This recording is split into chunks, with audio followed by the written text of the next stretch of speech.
guys, I'm Hannah, this is Andrea. We're coming at you with our top games that we played in the month of January. Every single game on our list is the same, so we decided we're just going to talk about the games. We like them in different degrees of order, but it's the same game, so we don't want to bore you by repeating the same games, and I will let you know, this is our second time filming this, so if we're a little delirious, that's why. And yeah, we're just going to go over the top 5 games that we played this past month. I will say, actually, for me, I don't know about for you, but I feel like all of these were kind of almost equal. Like like the one that I like the most, I do like the most, but I feel like they were all kind of like, if you told me, hey, Andre, let's play one of these, I'd be equally happy with all of them. So let's just go ahead and start at the top. This is Dungeon Mayhem.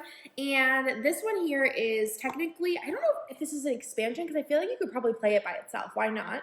Yeah. But you are picking a character and you are going after your opponents and you have a health tracker.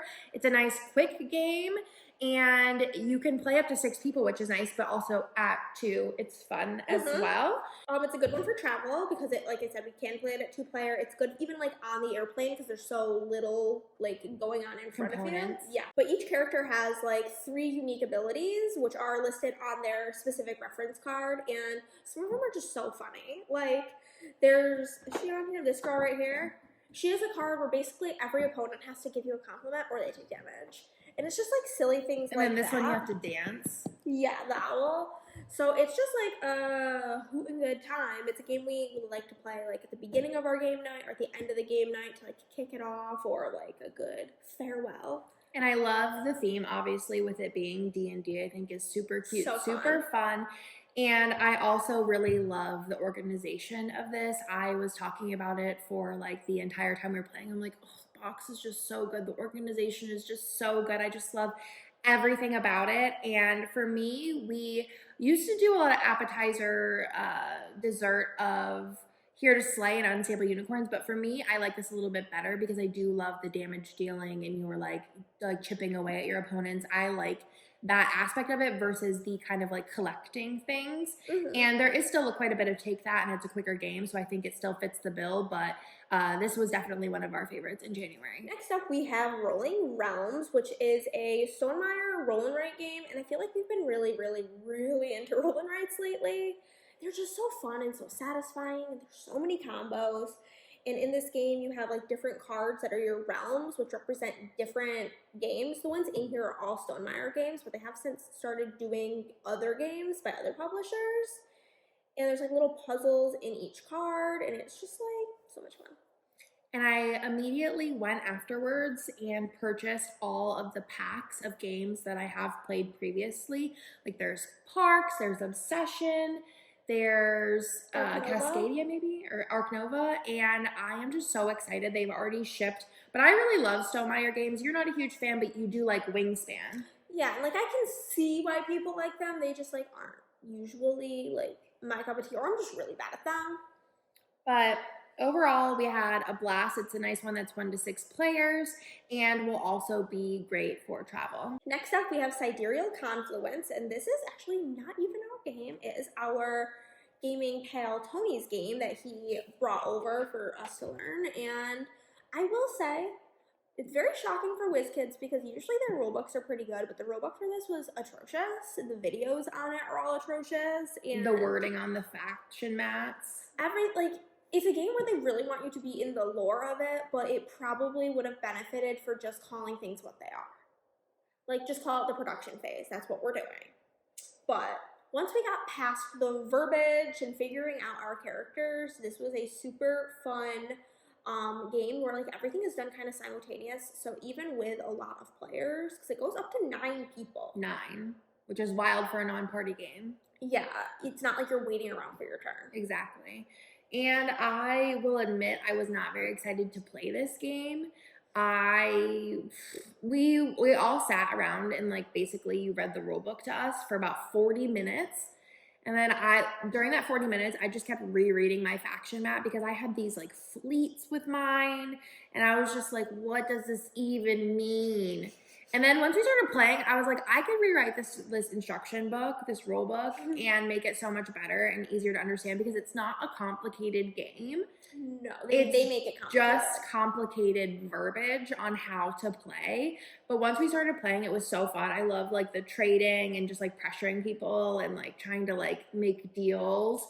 Yeah. And it's basically like you have these resources that you're trying to basically trade up because you can like based on what you can produce and make deals with other people, and you're discovering different technologies and sharing those. And overall, it was really, really fun time, and I definitely think we'll be playing this again in the future. Yeah, it is a very, very, very long game, though. This was the only game we played. So long. It was like 2.5 hours plus the 40 minutes yeah, of it was like over explaining. 3 hours on this. I would say, if I had to guess, for 5 players, if we played again, it would probably be about 2 hours flat. If we set a timer for trading. I think it would just be 2 hours, just which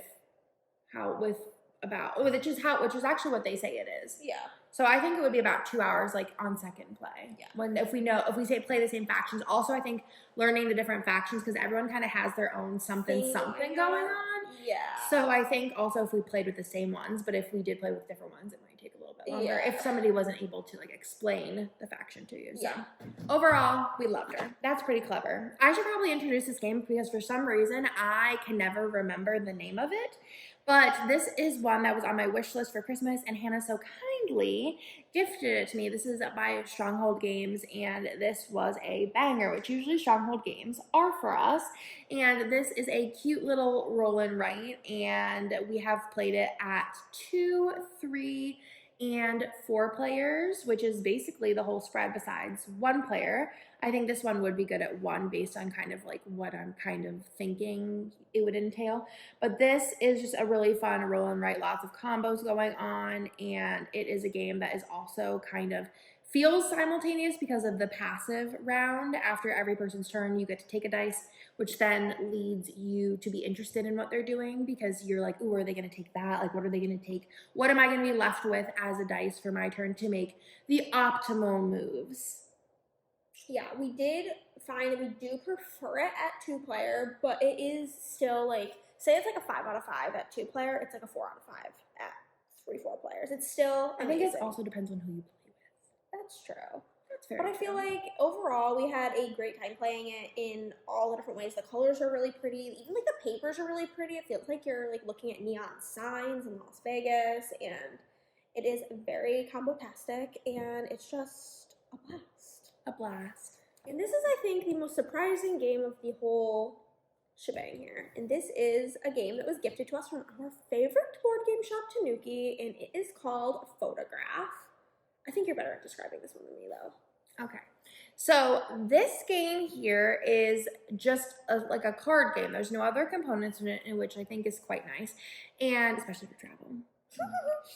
We got travel on the mind. We do, all of the travel. So this one is a really fun game where there's a lot of deduction, there is planning ahead, there's your like hand management, there's a little bit of like stress with the push your luck, and it's just a great time. It reminds me a lot of like a more advanced version of Racco, which my in-laws really love. And I will just let you know that I'm really, really bad at this game. Like I feel like I'm pretty good at games, but there's like a select few that like, and they're always like not that hard, but I am just terrible at. Isn't one of them Splendor? Yeah, Splendor. I don't think I've ever won Splendor. I don't really know what my brain can't like grasp. I'm not bad at them. It just never is a win for me. But I'm the kind of person that even if I'm bad at a game, I can still love it. And this is one of them. I'm not good at it. You're also very like you got something to work towards now. Yeah, that's another thing. Like I'm just like maybe next time I'll do better. Maybe I'll be good next time. Maybe. But this is a fun one. It's really easy to learn. I think the instructions. Oh yeah, the instructions were super good. The art is super pretty. It's so cute. And it was good at 2 and at 4, but again, preferred it at the 2. Also, just because we're very quick. Everybody else a little bit on the slow side. But it is a secret banger, and I highly recommend if you can find it online or at your local game store. I think Tanuki probably, maybe if Tanuki has it, yeah, we'll link it.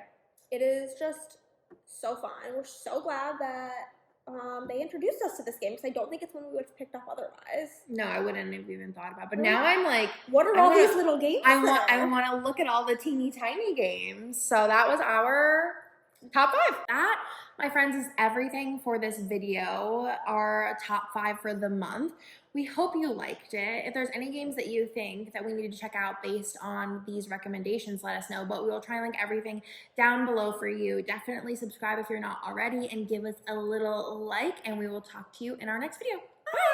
Bye. Cut. You